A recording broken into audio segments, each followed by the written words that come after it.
Ich weiß nicht, ob die Geschichte, die ich Ihnen erzählen will, in allen Details der Wahrheit entspricht. Vieles darin weiß ich nur vom Hörensagen. Und manches weiß ich auch heute, nach so vielen Jahren, nicht zu enträtseln. Und auf unzählige Fragen gibt es keine Antwort. Aber dennoch glaube ich, dass ich die seltsamen Ereignisse, die sich in unserem Dorf zugetragen haben, erzählen muss, weil sie möglicherweise auf manche Vorgänge in diesem Land ein erhellendes Licht werfen können. Ja, natuurlijk.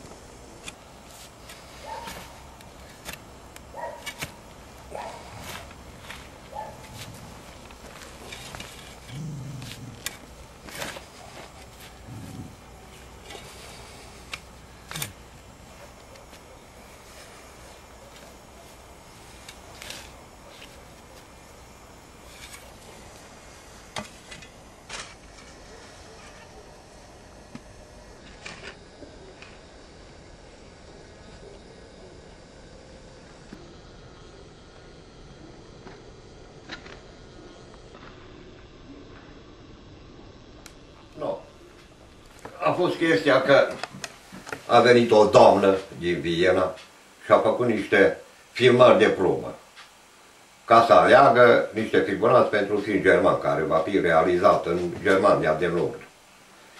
Și toată lumea a mers, dar fiind prea mult, eu n-am mai mers. Și nu știu ce am avut de lucru pe acolo și m-au băgat cu forța. Și când s-a făcut selecția de către realizatori la Berlin, am fost ales și eu. Total am fost ales 36 de inși din Valea Mureșului, Păuriș, Miniș și cam atât a fost. Că numai atât am fost, 36 de inși total din România. Urma să vină și din Polonia, Franța, Italia, că a fost un film de epocă. Și ne-a venit ordin, pe data cu tare să plecăm, ne-am prezentat la Arad, autocarul ne-a așteptat și am urcat 19 inși într-un autocar de 48 de persoane. Așa că am călătorit ca niște bergeri. Ce să facem? Și după multe aventuri am ajuns la Berlin, unde nici șoferul nu cunoștea și ne-am învârtit o grămadă până acolo, unde am găsit studiourile, unde urma să ni să probeze costumele, să se ia fotografii și alte chestiuni de astea ce trebuie pentru filmări. Am stat numai o zi și a fost interesant că și ziua n-a plătit bine. Că pentru dus și întors am luat 30 de euro și pentru ziua aia 45. Așa că ne-am ales și noi cu ceva. Și am mai făcut și cumpărături. Am vizitat Poarta Brandenburg, am vizitat fostul sediu a Comitetului Central, că ne arăta cum a fost blindat cu aluminiu pe dinăuntru și afară zicea că e o clădire ultramodernă. Așa că am făcut 2 ore prin Berlin, am văzut și noi Berlinul. Ne-am minunat foarte mult că cei mai mulți de aici dintre noi n-am umblat peste hotare. Cel mai departe, cei mai mulți au umblat până la Arad. A fost cam, cum să vă spun, neobișnuit la noi, neobișnuit. Că ne-a dus acolo în Berlin, ne-a dus acolo, era coafeze, frizeri, croitori de toate, ce învârteau, ce vopseau, și unde noi ședeam ca mămâile. Dacă n-am mai participat la așa ceva. Noi am fost primii oaspeți la un hotel. Hotel nou, complet, tot mirosea, vopsea și a fost interesant că, fiind noi primii oaspeți, apoi noi n-am mai umblat în așa eleganță. A fost într-o moară veche făcut, dar făcut elegant extraordinar.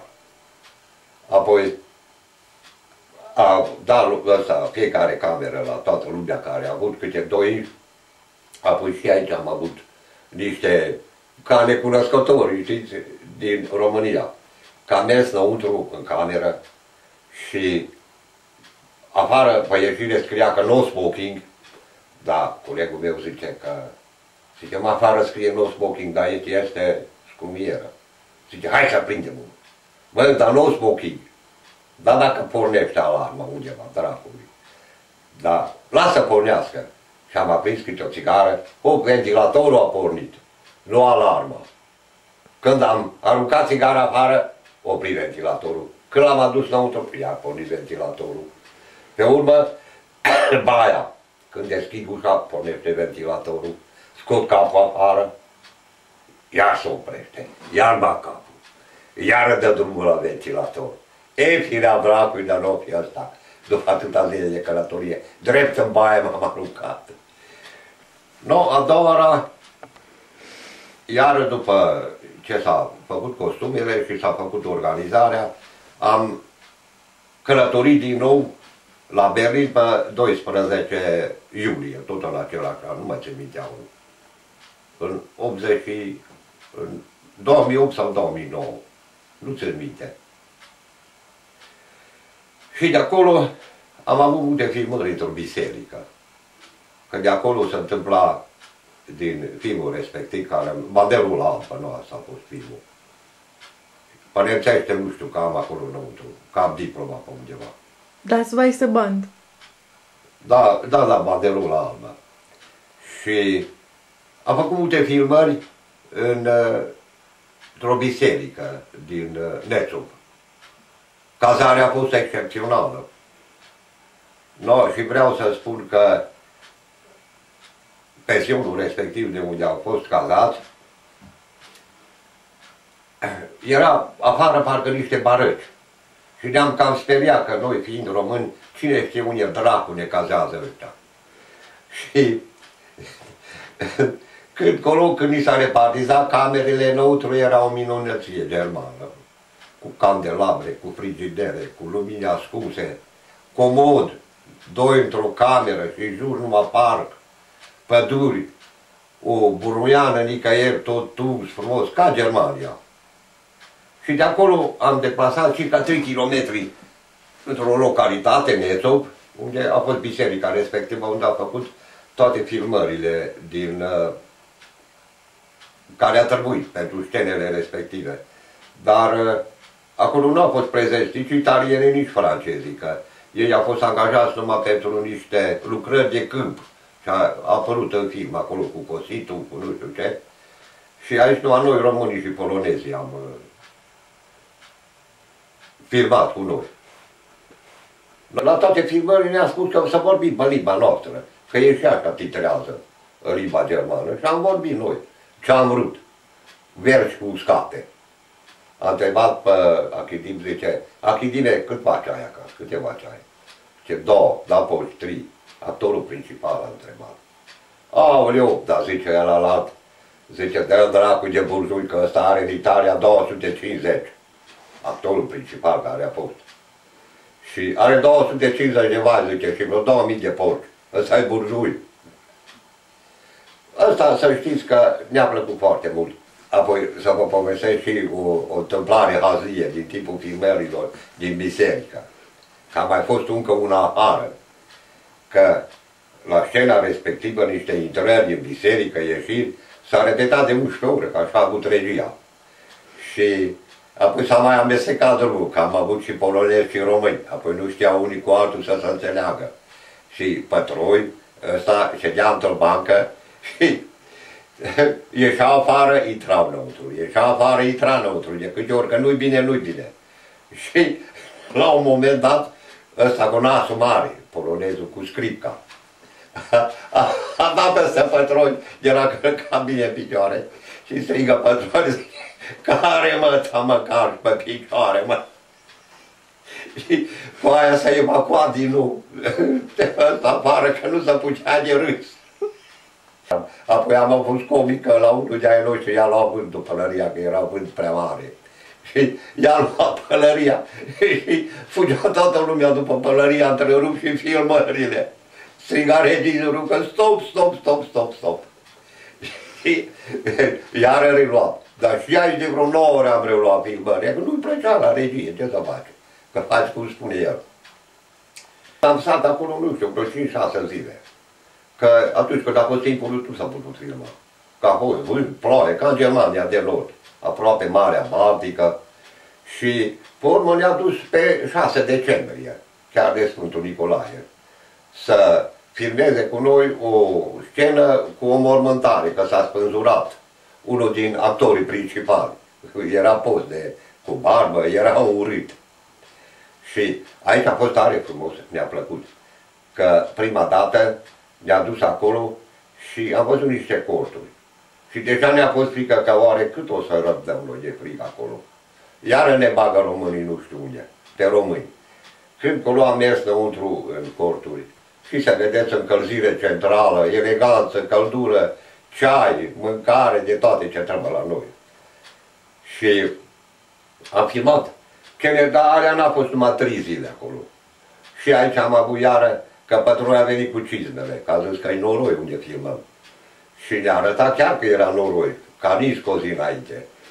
Și când mergem la col și venim de la masă, deja numai plăci de plastic, ca la aeroport. Puteai să umbli cu tocul și cu papuci, că nu mai era noroi.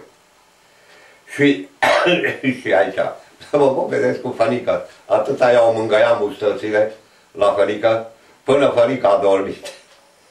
Și așa trebuie să trezi. Pe urmă și aici, să știți, de vreo 11 ori am repetat numai o ieșire cu cai și cu căluța cu bortul. Dar natural că în coșciuc n-a fost nimic. Că am dat eu de vreo 2 ori cu pumnul să văd că nu s-a trezit mortul de acolo. Și a trebuit să filmeze în zăpadă, nu știu ce, când colo zăpada cu o zi înainte s-a topit. Și a venit 2 mașini cu 2 tunuri și a făcut o zăpadă ca la Polul Nord. Cu celuloză. Să vedeți ce ningea și ce bătea vântul cu ventilatoare. Exact cum se face în ăștia. Ce să le faci? Da. Că astea sunt criteriile dintr-o filmare. A fost și niște scene de sărbare câmpenească și cositul pe acolo și mama dracului și a fost scena aia cu varza aia. Păi aia nu mi-a plăcut deloc. Păi cum dracu merg și cosește în toate părțile? Varză. Unde e la culesul grâului varză? Ei arăta că varză de toamnă era. Și n-aveau nici frunză verdele. Aia mi s-a părut naiv în film. Că nici o varză n-a avut frunze. Erau căpățânele goate. Asta mi s-a părut naiv. Că nu există varză fără frunze. În grădină. Așa este la magazin. Da. Apoi lăsați că totul a fost o aventură foarte frumoasă, ce ține minte mai ales la vârsta noastră. Mai că am umblat și la Marea Baltică, mulți de la noi n-au văzut nici Marea Neagră, apoi cum să vadă Marea Baltică. Nu, asta a fost toată